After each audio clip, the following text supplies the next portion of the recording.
The Scratch is the 7th episode of the first season of The Middle, and this is an episode I remembered really well from back when I used to binge watch the show, but I still enjoyed watching it now as well, so there will be spoilers from now as I talk about what happens and share some thoughts.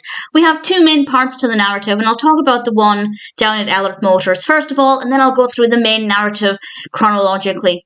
The one with Mr. Ehlert is that he has decided to put some money into advertising, and we get to see an old ad that he used to have that's kind of racist. And he wants to use it, but they convince him to shoot a new ad. And every now and then we cut back to Ehlert Motors watching them try and create this new ad.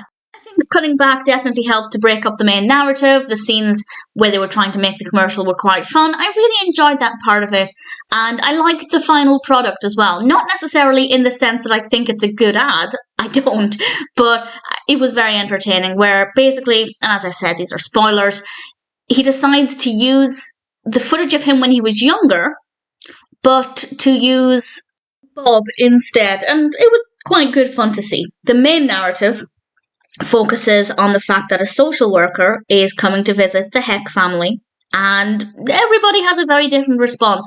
This actually starts off because in the opening scene it is trash day, and everybody is rushing around to get the trash to the curb last minute because, as they reveal, they recently changed the trash pickup to 2 weeks, and as somebody who lives somewhere where trash collection is fortnightly, I feel the pain.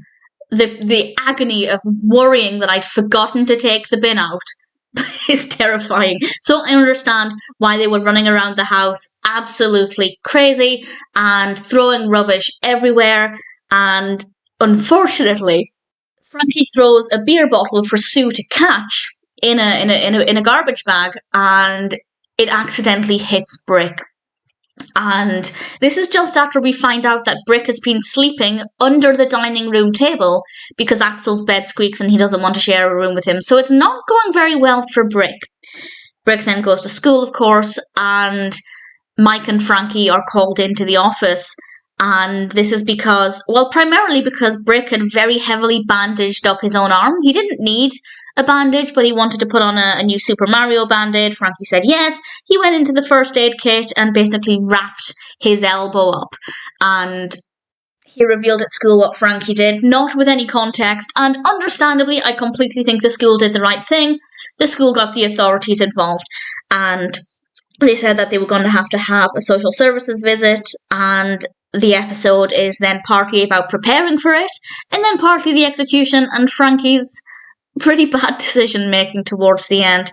And we have quite a lot of chaos as they're trying to get the house in order. Sue is crying. Axel has a fake knife in his head. The raccoons tore up the garbage bags because, of course, as we saw at the beginning, the garbage truck went past, so they had to put the garbage bags in the backyard, and the raccoons got to it. Sue is cleaning it up outside, and then she tries to go inside, and because Frankie had cleaned the sliding glass door, Sue smacked into the door, and then the social worker arrives. And she interviews each of them in turn, and I love how that was done. I thought it was beautifully edited, very well executed. She asks them a question, and then we see each of them, except Brick, providing their answer. And my favourite was absolutely when she asked if Frankie gets angry, and their response, all four of them responded in the exact same way. And then she talks to Brick. And I thought things were going to fall apart when she said, Brick, would you like to show me your room? And I thought he was going to go to the dining room table, but Frankie managed to intercept. And unfortunately, we don't get to see Brick's response. And on the one hand, I completely understand why. That's because it puts the rest of the episode in suspense, because we, the viewer, don't know how Brick's interview went. But at the same time, I kind of would have liked to have seen how Brick responded to things. Mike and Frankie don't get to find out straight away how things went. And then something is revealed just as the social worker is leaving. We find out that she once dated Mike. And of course, Frankie begins to panic that the fact that Mike never called her back means that she's now out to get revenge and is going to tear her family apart. So Frankie does what Frankie thought was a good decision, and she goes to see the social worker at her office. She's not allowed access because she doesn't have an appointment, but then she sees the social worker going into the bathroom. She follows her in and basically pleads her case and tries to convince her that Mike isn't a bad person. And I actually think there's something really great about this episode, because the social worker explains that the kind of families she has to deal with are nothing compared to the Hex. And I think anybody watching this who might recognise their own family in the Hex, I think it could provide some comfort that actually that's a typical family. It is chaotic, it is crazy. Sometimes accidents do happen, but it doesn't mean you're a bad parent. It doesn't mean that the family isn't functioning well. And I think that that could provide some really great reassurance.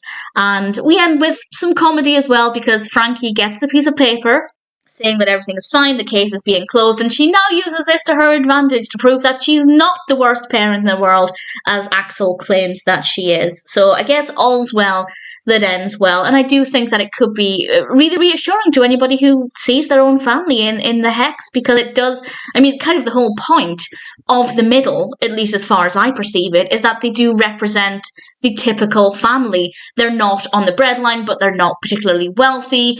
They have average children doing, they each, I was going to say they each excel at different things. Axel's good at sports, Brick is very intelligent and likes to learn and is good at reading. Sue has a very positive outlook. She excels at being positive. So they do excel at different things, but at the same time, they're very a typical child in many ways. And I think that that's the beautiful thing about the middle, is that I think most families will see themselves there at one time or another. Maybe not in this episode, but there will be different scenarios that are very relatable. And I think probably everybody within a family dynamic can relate to one character at one point. And it's one of the really great things about the show. And I think that this episode could definitely provide some reassurance. And even if it doesn't, it's still a very, very well-written, well-executed narrative with some really great performances and a nice amount of comedy as well.